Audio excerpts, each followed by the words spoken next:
The Tampa Bay Lightning keeps winning Stanley Cups, which means your team probably isn't. We'll tell you why that's happening.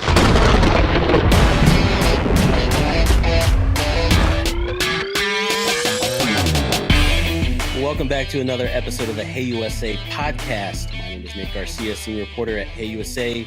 And with me, as always, is Brant James, lead writer at HeyUSA. Brant, we're on a little hiatus. We're back now. We just needed to center ourselves. You got some exciting news for Lightning fans. Is that right? Well, the inevitable Lightning grinding toward another Stanley Cup. They've won 2 in a row. They're going for 3. If they do this, they'll be the first team to win more than 2 in a row since the 1980 through 84 New York Islanders won 4 in a row.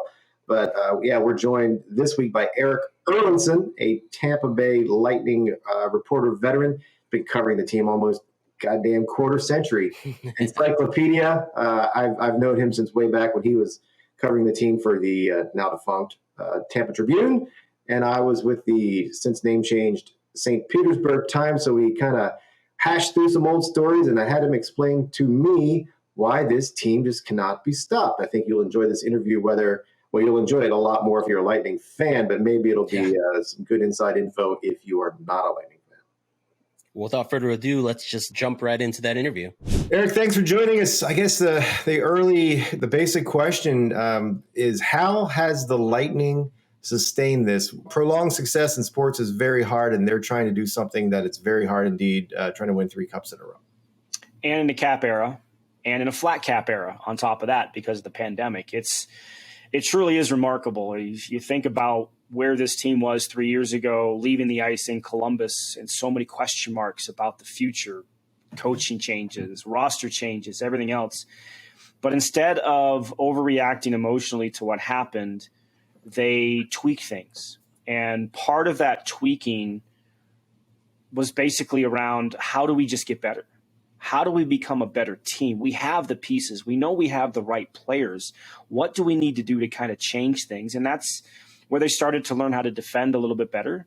And the biggest key in these last 3 years and the success they've had is they've just learned to defend. They've won 1-0 games. They've won 2-1 games. Game 7 against the Islanders was 1-0. The cup clinching game against Montreal was 1-0. The final 2 games against the Rangers this year in the conference finals were both basically 2-1. I know game 5 ended up being 3-1 with the empty netter, but it was a 2-1 game. And that's where this team has learned to win games. They've always had the firepower.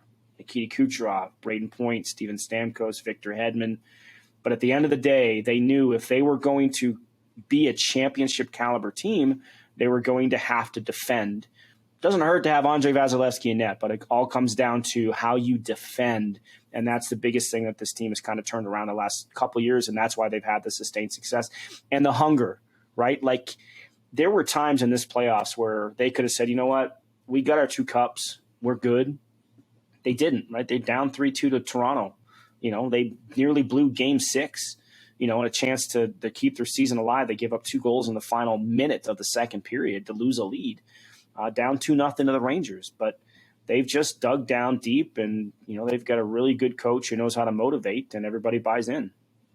That's a great point with the complacency, because there could be the tendency to say, okay, we're in the history books at this point. Is there a guy in the room that says something in those moments where they could just go belly up? Is it a look? Does it have to be one guy? Who speaks up?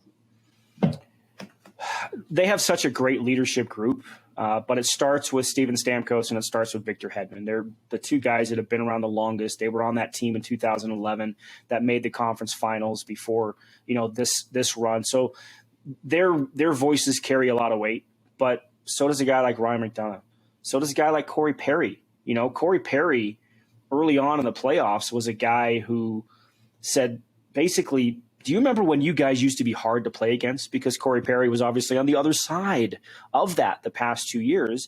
And he was a guy who stepped up in that series against Toronto and said, be hard to play against. So, even his voice stepped up. And Pat Maroon, who's been there, having won a cup in 2019. So they have a lot of voices that carry weight. It's not always the same guy, and it's not always the same weight. But they have a lot of players who understand the moment, right? And that's not always easy. Sometimes you're in the moment. It's hard to see beyond that. And they have enough guys in that room that can step up. But the leadership of Steven Stamkos in particular, everything that he's gone through in his career and the hunger that he has, like they really follow what he has to say. He doesn't talk a lot. He talks enough, but not a lot. But his voice definitely carries weight in that room. You might have answered the question, but I'll ask it anyway. We think we know the core, Vasilevsky, Stamkos, Hedman, Kucherov, Palat. I'm certainly missing some because it's a very talented team. Obviously, the core is large. Is there a core piece of that team that's maybe a stealth guy who is very crucial that maybe from watching it on TV or not being around the group that folks just wouldn't know? Anthony Cirelli. He's not going to grab a lot of headlines. He's never scored 20 goals in the NHL. He hit 19 one year. But especially in this postseason, his contributions as a defensive center, he will win a Selke Award as the best defensive forward for his play he's doing right now in the playoffs. He's had the tough matchups. He's gone against Austin Matthews and Mitch Marner in round one. He faced off against Alexander Barkov for the most part in round two against the Panthers. Took on the Mika Zibanejad line in the series against the Rangers. He'll see a lot of Nathan McKinnon. He's been on the ice the third most of any player on the Lightning, and the most of any forward. 4 goals have been scored against him. That's an incredible number for the amount of minutes that he plays against the players that he plays against. That's a guy he's a pillar. He's not going to steal you headlines. He's not going to give you 25, 30 goals. He's probably not going to hit 60, 65 points. Maybe he has the potential. Maybe he's Patrice Bergeron once he starts to figure out that part of his game. But he's a guy that not a lot of people talk about because there are so many stars on this team. But he is vital to the success that they've had the last couple of years because of his ability to shut down other teams' top players. Mm-hmm. Let's fast forward 20 years when you'll be well into your early 40s, I would imagine. I detect no lies. No, not at all. If this team if Colorado wins this cup, how will this Lightning team be judged in the scope of history for what it's done with the 2 in a row? It will still be one of the greatest talked about teams. And we'll see what happens beyond this year. The window is still open.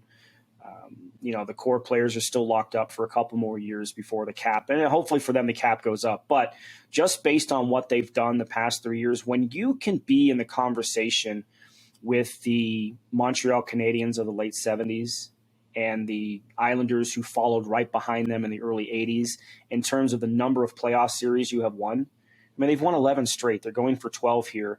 Obviously, they're not going to catch – I don't think they're going to catch the Islanders at 19. They went to 5 straight Stanley Cup finals.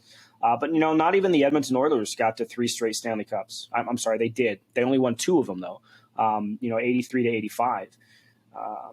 And the Lightning have done this in the cap era, as we mentioned, and they've done it.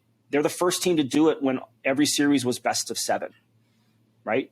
And because, look, if it was best of 5, they're out in the first round because they lost to Toronto, but it goes to 7. And so they're the first team to accomplish this in a best of 7 format. So the legacy is already there. It's a question of how much more of a stamp can they put on it in this series if they can pull this off to become the first team since the Islanders to win 3 straight cups. But even if they don't, I think that we'll still talk about this team in some very, very heady conversations with some of the best teams of the game ever. Mm-hmm. But you sort of touched on it. And if they do win the 3rd in a row, at that point, they are in pretty heady company. Very heady company. Yeah. We will for sure talk about them as one of the greatest teams to ever play because, 3 straight cups in an era of parity, in an era where it's hard to keep players together. Look, even, those great Chicago teams in the early part of the 2010s, 3 cups in 5 years, they had to lose players. And, the fact that the Lightning have been able to do it, they lost obviously some big players this year with Yanni Gourde, Barclay Goodrow, Blake Coleman, Tyler Johnson in particular. But they've got the core in place, and it's hard to do that. The cap's going to catch up with them eventually. Even, Braden Point's contract next year goes from 6.7 to 9.5. That's where they hope the new TV contracts boost up the salary cap a little bit to give them some additional space. But they're if they win a third cup, it will be talked about for generations. Mm-hmm. It's funny, the memory in sports can be short, and a lot of folks probably don't remember, and younger fans certainly, because they didn't see it. When I was with the then St. Petersburg Times and you at the Tampa Tribune before man walked on the moon, we got to watch some really bad hockey from the Lightning and then watch it build with that original core, like Cavier, Richards, St. Louis. I mean, watching that and winning that cup. And it's a shame that group didn't get a chance to defend because of labor strife. And it's been really interesting to watch. They obviously they didn't completely crater. There was a plateau, but to watch them get two bites of this, two different generations, obviously a whole different set of players, different coaches, different administrations, has been really fascinating to watch. It has. And you're right. That team in 2004 was robbed of the opportunity because basically everybody was coming back. Really about the only player that they were going to lose was Corey Stillman, who they had walked away from in an arbitration case, but they were bringing back Vinny Prospal. So that's about everybody else was pretty much back. But once the lockout happened and free agency changed, they lost Nikolai Habibulin. Vinny Lecavallier's unrestricted free agency year happened a year sooner, really hurt them. The salary cap, this is hard to think about. The salary cap, I think, was $32 million. Back then, maybe 38. It's somewhere in that range. My memory's not quite as good as it used to be. But, they didn't get a chance to do it. And they lost Habibulin to Chicago. Jason Cullimore left that year. Marty St. Louis was coming off an MVP year, and he needed a contract. And he felt a little miffed because Lecavalier got his contract first before St. Louis. And so there was a lot going on that really damaged that team. And, they made the playoffs in 06, 07 or 05, 06, but they were knocked out pretty easily by Ottawa. They made it again in 07, but they weren't really a good match against New Jersey. And they didn't get a chance to defend it. And then watching this team 18 years later now have an opportunity to third straight, it truly is. It's unheard of. I mean, there's only two teams that have won two straight cups since the late 90s, and that's the Penguins in 16-17 and this team in 20 and 21. And, they're back again. It truly is it could be a once-in-a-lifetime situation for Lightning fans for sure. Yeah. There are certain franchises in any sport. I mean, the Detroit Lions, always pop into my head that are just bad, and they just stay bad. They're institutionally bad. Maybe it's the family that owns them. They make terrible decisions. But the Lightning, I mean, what is the sauce now? Is it ownership? Is it front office? It seems like they've really done well with decision-making, and there's almost a feeling of inevitability with the Lightning. They go down in a series, they're probably going to be fine. They're probably just going to be okay. Yeah, there's an air of confidence about this entire organization, and it all starts with the ownership. I mean, the day Jeff Vinik bought the team back in March of 2010 and assumed ownership control, he set the tone. He hires people and he puts them in their position, and then he leaves them alone. He lets them do their job. They still have to answer to him, but he lets them do their job. He doesn't micromanage. He doesn't overlook them. He does not over their shoulder, whatever it is. And the first sign of that was when he hired Steve Yzerman. He hounded Steve Yzerman for weeks to get him to come down and be the GM of the team, because he was told, he's a hockey fan, but he was told by so many people, this is the next GM you want. This is the guy. So he was persistent. And finally, he convinced Steve Yzerman to come down, lets Yzerman do his job. Yzerman sets the tone with drafting, developing, and professionalism and everything else. So let's face it, the franchise was, before Vinik came in, it was a joke in a lot of ways, with the ownership and everything that was going on there. So he came in, he settled it down, and Yzerman's presence brought respectability back, professionalism back, and it's just oozed all of that in the 12 years since Jeff Vinik has assumed ownership of the team. And it's carried on to Julien Brisebois. Jon Cooper oozes confidence. That confidence boosters over into his players. You can see it in the way they handle themselves, the way they talk. It comes from Jeff Vinik, who sets the tone at the top of the pyramid, if you will, and lets people do their job and what he hired them to do. Vinik, I think, is a great point, because he's sort of a civic hero here. He's really done a lot to developed the waterfront. It's amazing in Florida. The river running through Tampa was pretty much undeveloped and was chain link fences and barrels. And now there's a beautiful walk in Florida. You can actually use that. But I think he's elevated himself. But I'm glad you brought up Cooper, because he is in the top guys in sports who've fooled me the most. I remember, I think it was 2013 when he was hired. He'd won a championship, I believe, at Norfolk. Yep. In the AHL. He knew how to talk to the young guys. He was successful. But I just remember he was, we were both at the introduction press conference. But I don't know, he was a practicing lawyer. He was buttoned up, buttoned down, I don't know, whatever direction. And I was just looking at the guy and I was just thinking, this man is absolutely set up to fail. And this is going to be a train wreck. And my goodness, was I absolutely out to lunch on that one. What is the secret and the mystery of that guy? Because longevity, success, my goodness, what a career, and still going.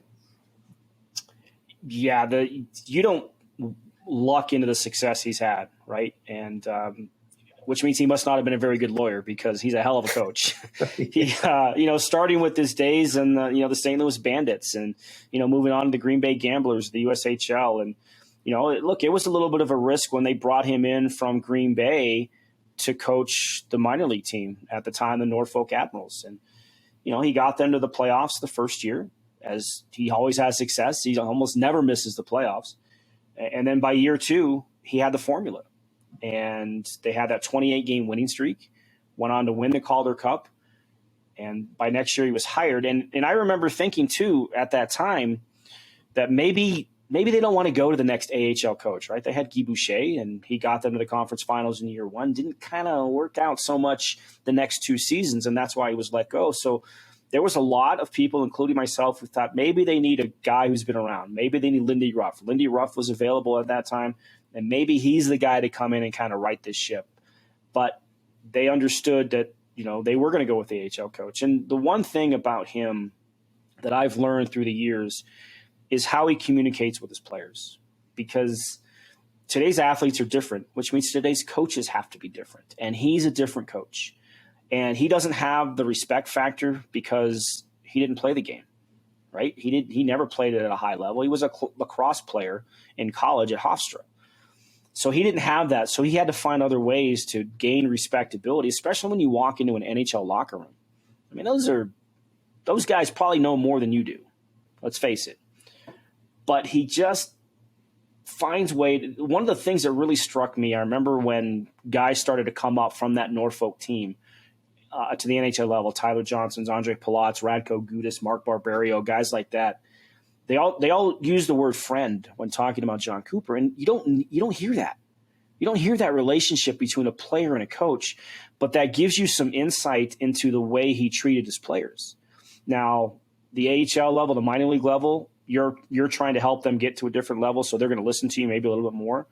So he comes up to the NHL level, and maybe you don't hear players talk about him as a friend, but he connects with them. He studies them. He gets to know them on a personal level. And today's athletes, that's important because you don't want to be just a machine. You don't want to be just a robot. And the way he motivates his players, the way he can talk to them, the way that he can push the buttons to get them to do their best is a big strength of his. And that's why he's had the success. And he's learned. He's matured as a coach. That 16-17 season was a little humbling for him because it was the first time he hadn't been in the playoffs at any level in a while. So he's learned along the way, and he's admitted that as well. But at the end of the day, he's got guys around him who can help with the X's and O's and the tweaks and everything else they need to do. His greatest strength is connecting with his players, and the players want to play for him. And, you hear the term players coach. He is a players coach because he wants to know. Like, even listen to him talk about Barclay Goodrow in the last round against the Rangers. He didn't want anything bad to happen to Barclay Goodrow. He wished him well. Not in that series, but he wished him well, right? Because he cares about him. He helped them win a championship, and he meant a lot to that team, and that's the connection that he made. So any player that pretty much comes through this locker room, Jon Cooper will keep a relationship with them at some point in some capacity throughout their career, no matter if it's still with Tampa Bay or it's somewhere else. And that's where his greatest success and his greatest strength is, in my opinion. Fascinating. It's a fascinating dynamic. So last question. I really appreciate your time. Thanks for chiming in from Denver. How much longer, and I know it's cap related, it's age related, how much gas is left in the tank, but how much longer do you think this Lightning core has and this group has in the tank? How many more years can they try to do this before the seemingly inevitable catches up to them like it does any team that has success? Well, you've got Andrei Vasilevsky in net, and he's only 27 years old. He won't be 28 till next month. We might already have the conversation. He might be the greatest goalie ever. And that's, we're talking Drydens and Waz and Brodeurs and Sawchucks. And he might go down by the end of his career as one of the best, and he's not even 30 yet. As long as you have him, you have a chance. The rest of the team, they've already lost Tyler Johnson, who was signed to a long-term contract. Andre Palat is an unrestricted free agent at the end of the year. It's hard to see a path for what he should make on his next contract, of that being here. Steven Stamkos has a couple more years left on his deal. Victor Hedman as well. Braden Point's extension's kicking in. Nikita Kucherov is right at the beginning of his extension. But they signed guys like Belmar and Perry and Maroon for a couple more years, because this window is definitely open for at least these couple of years. But eventually the cap is going to catch up with them, and eventually the prospects are going to catch up with them, because they've traded a ton of first-round draft picks to get this team to the championship level that they're at, right? So they don't have the prospect pool. There's no Anthony Cirelli's coming up. There's no Braden Points coming up. You might have guys who are, second, third-line tweeners who, a guy like Cole Koepke, who scored 20 goals this year as a rookie in the AHL. But, they're not going to replace a Stamkos or a Point or somebody like that down the line. So the window will eventually start to close. May not get there all the way as long as 88's in net. But they have at least one more year with this solid core together for the most part. Beyond that, we'll have to see how they manage the cap and how much the cap goes up. Mm-hmm. Well, if you can walk through that window 4 times and get the cup through there, I don't know about you, but I think I do that devil's bargain every single time. Yeah, and it's funny too. Like, how many fans now, thinking back to 2019, would trade that pain, because it was pain, for what's happened the last 2+ years, right? Yeah, it's a scar. It's a scar, and every now and then fans will go, "Ooh, yeah, I remember that." But yet here they are with 2 cups and going for a third later. I think you would take that trade every time. Every single time. Erik Erlendsson from Lightning Insider, thank you very much for joining us. Incredible encyclopedic information as always. Thanks for squeezing us in after the skate and the flight, and filling us in on what the Lightning, how they're going to be remembered in the future. It's my pleasure, and it's great to see you, man. Yeah, you too. There you have it, Erik Erlendsson of Lightning Insider. Been covering the team for a whole bunch of years. Great to get those insights on, the mechanics of the team now, the secret member of the core, and pulling the lid off why I was so wrong about head coach Jon Cooper. A lawyer, a successful team in the minors comes up, thought he was going to be a train wreck, just keeps winning cups, which means, Nick, that your team is not. What are your thoughts on this? I mean, it just feels like the state of Florida in general has just become a hotbed for championships, whether that be hockey or football or, NCAA baseball, basketball. That state just keeps winning. And Tampa Bay. And Tampa Bay. As someone who's lived here for quite a while, but is not from here, I can attest that the sports teams here used to be dreadful. I got to see the first couple of years of the Rays. The Bucks used to be terrible. Yeah. The Lightning were reminiscent of something out of the movie Major League or Slapshot. Actually, they reference moving to St. Pete and Slapshot, I believe. It was atrocious. It was atrocious. But this area, absolutely, as far as sports success, is an overserved market. And all my neighbors like to tell me how bad it was in the bad old days. I get it. But a lot of our teams have had bad old days. So good for you, locals, but you're good for you, too deeply from the cup of bliss when it comes to your sports teams. Yeah. I mean, that was good. I mean, for as you said, for those hockey fans, I hope you really enjoyed that. We'll link a couple stories in the description below. But for the rest of the episode, we're kind of in that slow season. Would you agree, Brant? Like the summertime for gambling tends to be moving at a snail's pace. Yeah, absolutely. I mean, we know that football, specifically the NFL, is what stirs the drink. Unfortunately, the only NFL news we have to chew on right now is the increasingly grotesque situation with Deshaun Watson and the train wreck in Cleveland with the trade and all the allegations and pending lawsuits. Training camp will come soon. College football will come soon.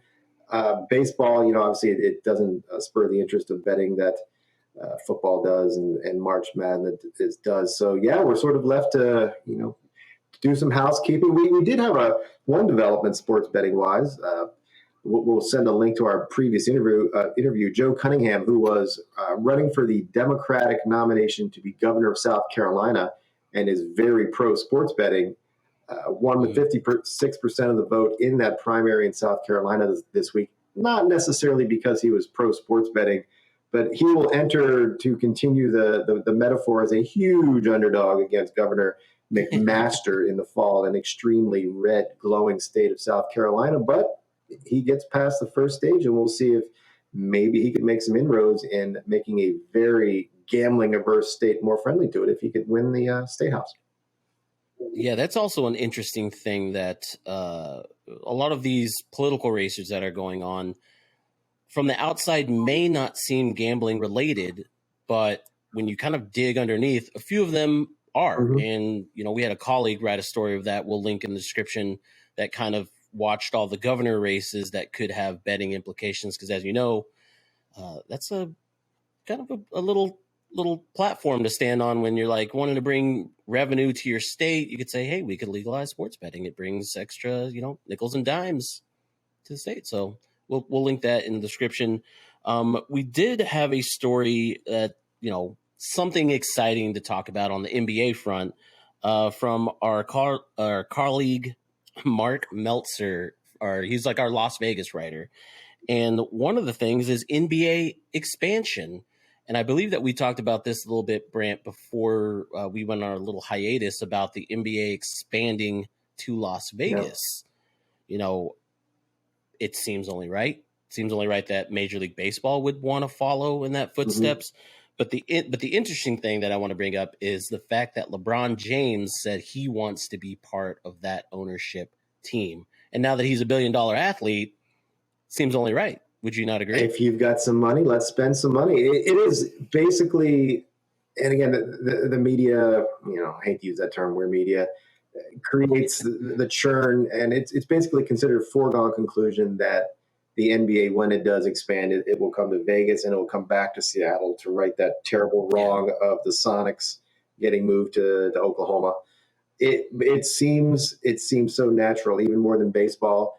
The NBA was the first league to really get its arms around gambling, embrace it as a revenue stream, as an engagement tool. The summer league has been held there for years and years. I don't have the exact figure in front of me, but that's been in Vegas. They're entrenched there. It makes a whole bunch of sense. Matter of fact, breaking news, just before we came on, I got a press release from a group I'd never heard of called Oak View Group. They were announcing the hirement of some executives, including the former president of the Raiders, and they made their mission pretty plain. Their job is to oversee the building and planning and building and opening of an NBA-ready, their description, arena for Las Vegas. So they're building it and hoping they will come, apparently. I mean, it's one of those things early on before sports betting was legalized by the fall of PASPA. A lot of these leagues were like, we don't want to touch Las Vegas. There's going to be a lot of corruption. There's going to a lot of be, underlining, bad actors and people betting on their own games. Surprisingly, that hasn't been the case. Yeah. They've implemented a lot of checks and balances to make sure those things that don't happen. Got the Golden Knights there. You got the Aces of the WNBA. And things seem to be going relatively smoothly. Like the Raiders just moved there as well. And it doesn't seem like there's this hotbed of corruption that a lot of people were expanding. Now, taking a step back, it's only been legal for a couple of years. We don't know what's going to happen 10, 15, 20 years down the line. But from the most part, it seems only natural to put the four pillars of sports in Las Vegas. And, I hope that an NBA team goes there. I would be upset if Oakland moves there, which seems to be the case, that the A's are going to head there. Anymore. Yeah, that city's been through a lot. But, when Major League Baseball expands, maybe they'll get to right or wrong and put a team back in Oakland after they leave. How much can one town hate another town if they were to do that? It's interesting. The Golden Knights went so far in helping legitimize Vegas as a hometown environment. Gary Bettman at one point had said that he didn't think that gambling was in keeping with the family atmosphere, paraphrasing, of the NHL. The Golden Knights, many of us originally thought that it'd be sort of another Blue Man Group or another Wolfgang Puck experience where if you root for the Red Wings and you're in town to blow some money playing slots, then maybe you go to see the Knights if the Red Wings are there. It's not been that way. If you go to Las Vegas, the bumpers share space and the back window share space with the Raiders now. There's Knights stuff everywhere. You go to a lot of restaurants and bars when the Knights are playing and they're wearing those jerseys. Now, that said, it helps a whole bunch when an expansion team goes to the Stanley Cup final, because I'm sure a lot of giddy bettors as a goof put $5 on the Golden Knights winning the Stanley Cup. And if not for the valiant Washington Capitals, they would have done that. But yes, the locals get behind the team and the NBA makes a lot of sense. It was interesting. A couple of years ago, I was having a conversation with Andrew Brant, quality name drop there, about the NFL in Vegas. And he said years ago, it was never a concern among the owners in the casual conversations that they were having that Vegas is grimy, gambling is dirty, we can't put a team there. It's just that they knew it was a public perception thing. The NFL took a while. The NBA got out in front of it. The owners were just waiting for this to become an acceptable thing, waiting for PASPA to fall, waiting for sports betting to become more of a mainstream. Yeah. Here we are.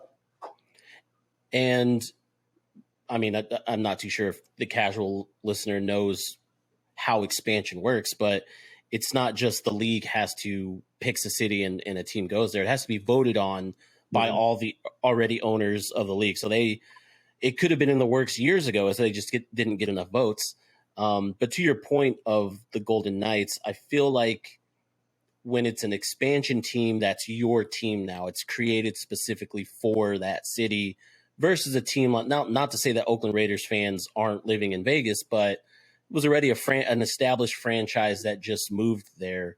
I feel like with the NBA and specifically the NBA, that will be a team created for the city of Las Vegas. So it'll be their new baby, something to get behind, much like the Golden Knights.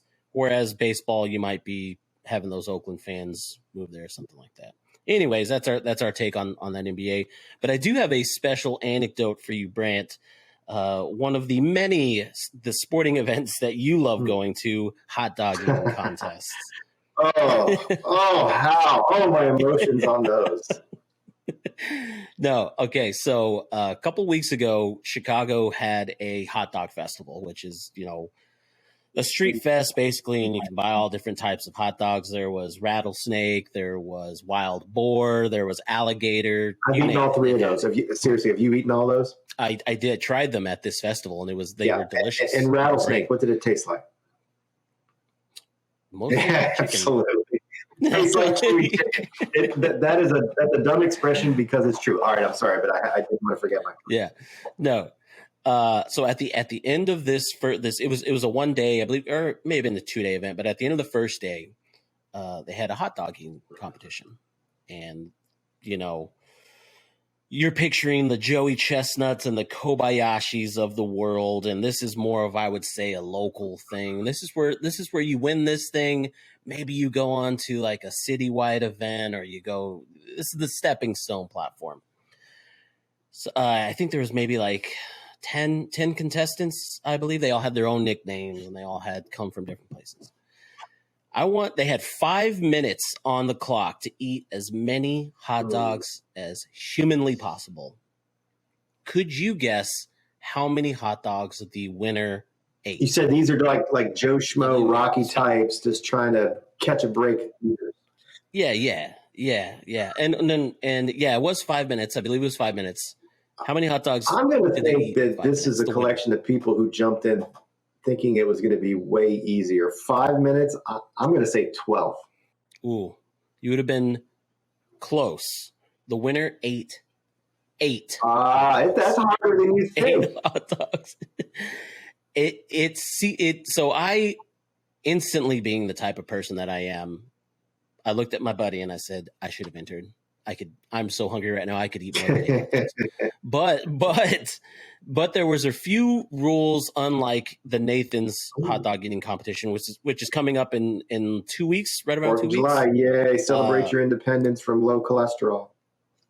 There was no dunking. You can't drink the bun. In the water. You can't drink the bun. You can't drink the bun. There was no dunking. There was no double hot dogs, double 15. You had to eat one dog per thing. But it just seemed like these guys were there to eat free hot dogs. It didn't really seem like they were there to win. And if they were, good for you, 8 hot dog guy. If they were good for them, yeah. But no, I went to this fest not expecting that, and then I saw Banish for it, and I was like, Branson, it just shows you how much you despise. It shows you the level of athleticism from the Joey Chestnuts and the Kobayashis. Yeah. Anyways, that's my one Street Fest anecdote for the month, but it was good. I'm glad. I feel greater. Do we have anything else to touch on before we go? I have absolutely nothing to add to that, and I just want everyone to have that be their final memory of this episode. All right. With that, like, follow, subscribe. Brant and I will be back next week with another new episode. If you have any questions, follow us on Twitter, email, anything like that. We're here for you.